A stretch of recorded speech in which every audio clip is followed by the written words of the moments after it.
ஏசாயா தீர்க்கதரிசியின் புஸ்தகம் 25ஆம் அதிகாரம். கர்த்தாவே, நீரே என் தேவன், உம்மை உயர்த்தி உமது நாமத்தை துதிப்பேன். நீர் அதிசயமானவைகளை செய்தீர். உமது பூர்வ ஆலோசனைகள் சத்தியமும் உறுதியுமானவைகள். நீர் நகரத்தை மண்மேடும் அரணான பட்டணத்தை பாழுமாக்கினீர். அந்நியரின் ராஜதானியை ஊராயிராதபடிக்கும் என்றைக்கும் கட்டப்படாதபடிக்கும் செய்தீர். ஆகையால் பலத்த ஜனங்கள் உம்மை மகிமைப்படுத்துவார்கள். கொடூரமான ஜாதிகளின் நகரம் உமக்கு பயப்படும். கொடூரமானவர்களின் சீரல் மதிலை மோதி அடிக்கிற பெரு வெள்ளத்தை போல் இருக்கையில், நீர் ஏழைக்கு பெலனும் நெருக்கப்படுகிற எளியவனுக்கு திடனும் பெரு வெள்ளத்துக்கு தப்பும் அடைக்கலமும் வெயிலுக்கு ஒதுங்கும் நிழலும் ஆனீர். வறட்சியான இடத்தின் பாங்கை மேகத்தினால் தணிவது போல் அந்நியரின் மும்முரத்தை தனிய பண்ணுவீர். மேகத்தின் நிழலினால் வெயில் தணிகிறது போல் பலவந்தரின் ஆரவாரம் தனியும்.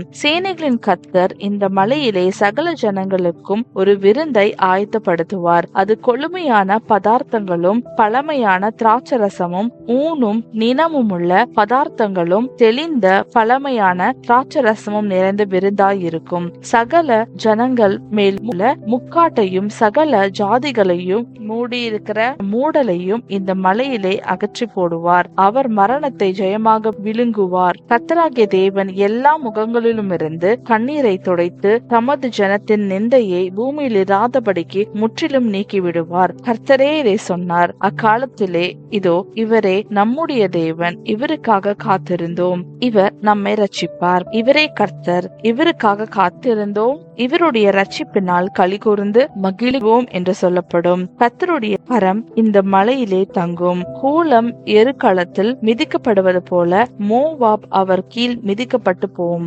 நீந்துகிறவன் நீந்துவதற்காக தன் கைகளை விரிப்பது போல் அவர் தமது கைகளை அவர்கள் நடுவிலே விரித்து அவர்கள் பெருமையையும் அவர்கள் கைகளின் சதி சற்பனைகளையும் தாழ்த்தி விடுவார். அவர் உன் மதில்களுடைய உயர்ந்த அரணை கீழே தள்ளி தாழ்த்தி தரையிலே தூளாக அழிப்பார் என்பதே.